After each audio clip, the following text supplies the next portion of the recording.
Muito bem, queridos amigos, quero saudar a todos.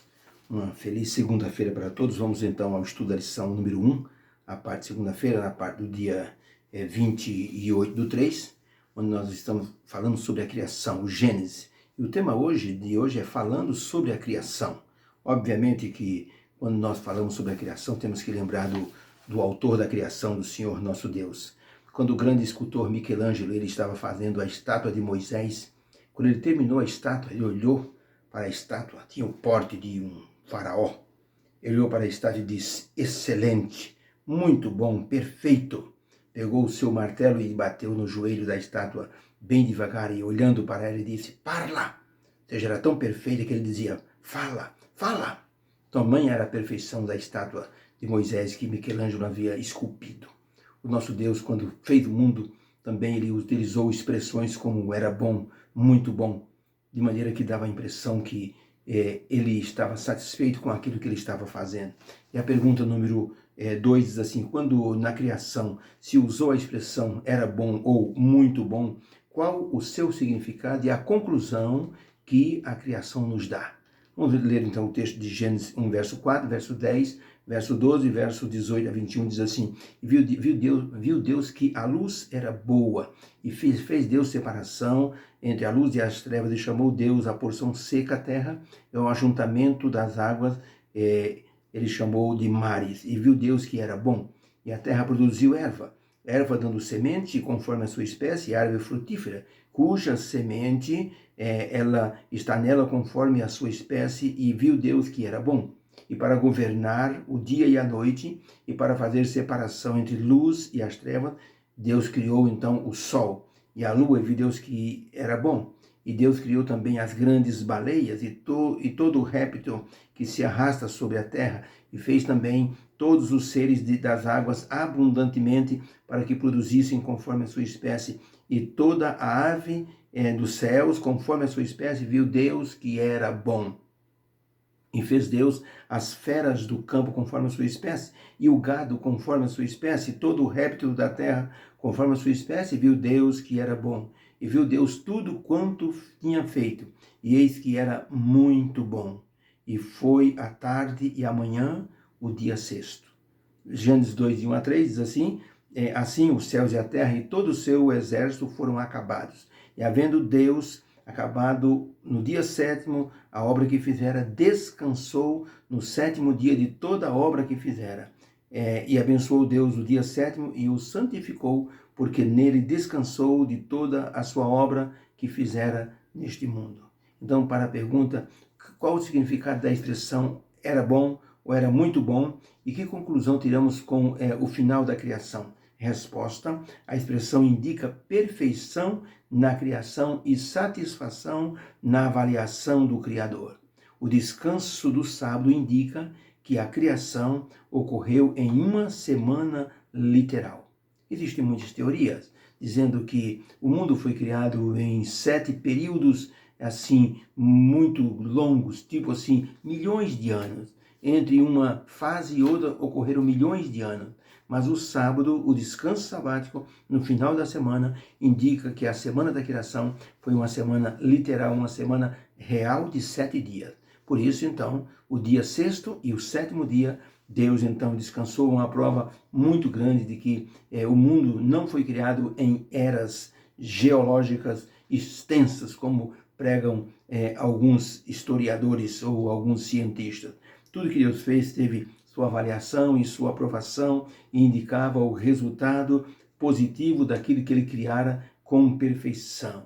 Tudo funcionava de maneira perfeita. A luz iluminando o dia, árvores dando frutos, astros no céu iluminando e produzindo a rotação da terra de forma eficiente, para que o mundo animal e o mundo natural pudessem funcionar de maneira perfeita. E também o ser humano, criado à imagem divina, conduzia todas as obras do jardim. Tudo era perfeito. E a indicação e a expressão era muito bom, indica a satisfação do nosso Deus. O mais relevante de tudo nesse relato é a contraposição que a criação traz com a teoria da evolução, de que o mundo foi criado em várias eras progressivas de milhões de anos. O relato do Gênesis mostra Deus como o autor da criação, o criador do mundo, criando o mundo de forma intencional e com o objetivo de dar ao ser humano um lar de felicidade. E ao criar o sábado semanal, ele deu base de forma convincente para que o ser humano pudesse descansar. O corpo humano necessita do descanso semanal do final de semana. Por isso o Senhor Deus instituiu o sábado, que serve para 2 pontos de adoração. Primeiro, adoração ao Criador, e depois restauração da parte física, que também é uma adoração a Deus quando nos restauramos fisicamente. O nosso Deus permitiu que Moisés escrevesse o livro do Gênesis para que essa obra se tornasse uma obra-prima, para que pudesse assim ser um relato fidedigno da criação, para se contrapor às teorias evolucionistas do nosso tempo. Ellen White, no livro Mensagens Escolhidas, no volume 2, na página 307, ela escreveu o seguinte: Moisés escreveu sob a orientação do Espírito de Deus e as teorias geológicas corretas jamais afirmarão terem sido feitas descobertas que não podem ser harmonizadas com suas declarações. A verdadeira ciência, ela concorda com a Bíblia em gênero, número e grau. O grande pensador cristão Philip Henry, ele diz o seguinte: quem pensa que há um conflito entre a ciência e a religião, ou é inexperiente na ciência, ou é totalmente ignorante na forma religiosa. Porque a verdadeira ciência, ela concorda e ela confirma a palavra de Deus. O desenho do universo e a simetria da Terra aponta para uma engenharia inteligente. Quando os astrônomos olham a rotação da Terra, olham a distância dos astros, olham, por exemplo, as fases da Lua, eles concordam, tem que ser obra de um engenheiro celestial, um engenheiro universal, que criou esses pontos tão simetricamente bem colocados, ajustados, e a rotação dos astros de uma maneira tão plena, que poderia assim dizer que é uma obra-prima, aquilo que se está vendo através do telescópio, ou através mesmo de uma nave espacial. Os cientistas querem dizer que a origem do universo, ele veio por acaso, foi criado o universo de uma maneira aleatória. Algo aconteceu, uma explosão, um Big Bang, e então o mundo surgiu e foi esfriando, e depois de milhões de anos, então houve então a existência de uma ameba, de um protozoário, que depois se transformou em um peixe, que depois saiu da água, criou pernas, e depois então começou a pensar, se transformou num macaco, e assim por diante. Uma menina perguntou para o papai: papai, de onde nós viemos? O pai disse: filha, nós viemos do macaco. Nossa origem do macaco, um pequeno ser de uma célula só, caiu na água e foi se desenvolvendo, criou pernas, foi para a terra, virou o macaco evoluiu e chegamos aqui, onde nós estamos no século XXI. A menina ficou olhando para o papai assim, foi lá na cozinha e disse: mamãe, de onde nós viemos, mamãe? Qual a nossa origem? A mãe disse: filha, o nosso Deus nos criou o mundo, criou Adão e Eva, e eles então povoaram a terra, foram então feitos na imagem de Deus. Nós fomos feitos à imagem de Deus. A menina pensou um pouco e disse: mamãe, eu fui perguntar para o papai disse que nós viemos do macaco. E a senhora disse que foi Deus que nos criou? Como é que é isso? A mãe disse: filha, o papai está falando da família dele. Eu estou falando da nossa família. A menina deu uma risada e achou aquilo muito interessante. Gente, a ciência tenta provar algo assim inexplicável. Então, veja, inclusive, alguns grandes cientistas, como por exemplo, o cientista Fred Heeren, ele diz assim que quando ele começa a ler os grandes escritos, como por exemplo de Stephen Hawking, que foi um grande cientista e ateu, e ele não concordava com a criação do mundo, ele dizia que tudo era ajustado de forma muito conveniente. Ele não dava o braço a torcer. E outro cientista, Carl Sagan, Carl Sagan, esse cientista também dizia assim que, ao olhar o universo, dá a impressão de que uma força superior inteligente criou tudo isso. mas ele diz, eu prefiro a ideia de que tudo está funcionando de forma ajustada e que tudo isso aconteceu por acaso.